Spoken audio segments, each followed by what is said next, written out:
سرور عالم قاسم جنت و کوثر صلی اللہ علیہ وسلم تشریف لے جا رہے تھے، قبرستان سے گزرے، کھڑے ہو گئے۔ قبرستان سے آپ گزر رہے تھے، کھڑے ہو گئے۔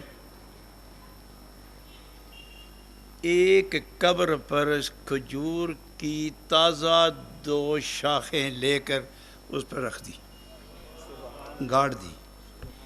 صاحب پوچھتے ہیں حضور کیا بات ہو گئی؟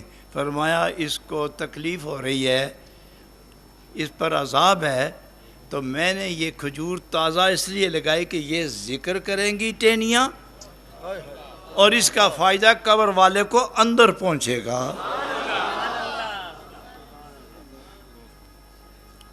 حضرات گرامی، میں ایک بات پوچھتا ہوں آپ سے کہ جتنے باقی قبرستان تھا، جتنا باقی، اس سب میں جنتی سوئے ہوئے تھے، صرف ایک جہنمی تھا؟ جتنا اس قبرستان میں تھے سارے، وہ سارے کے سارے ولی اللہ تھے؟ کیا سارے کے سارے جنتی تھے، یا اس میں عام و خاص کا بھی درجہ رکھا گیا تھا؟ جب سب کی طرف دیکھ کے دعا نہیں فرمائی، اس ایک پر توجہ فرمائی، وجہ کیا ہے؟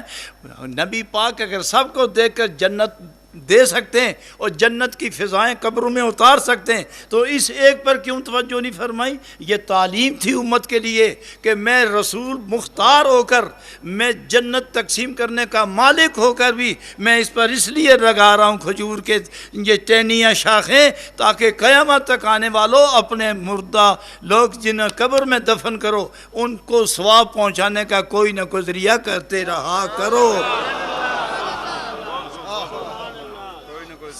کوئی نہ کوئی ذریعہ کرتے رہا کرو۔ اور ٹہنی افضل ہے کہ بندہ افضل ہے؟ وہ ٹہنی بھی نبی پاک کی امتی ہے، وہ ٹہنی بھی امتی ہے، وہ جو قبر کے اندر ہے گناہگار ہی صحیح مگر نبی کا امتی ہے۔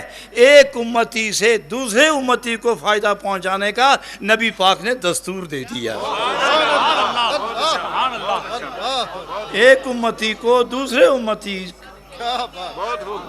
فیض پہنچانے کا دستور دیا ہے، اور یہ ایسا دستور ہے کہ کبھی مستور نہیں ہوگا اور نور نلا نور ہو کر چمکتا رہے گا۔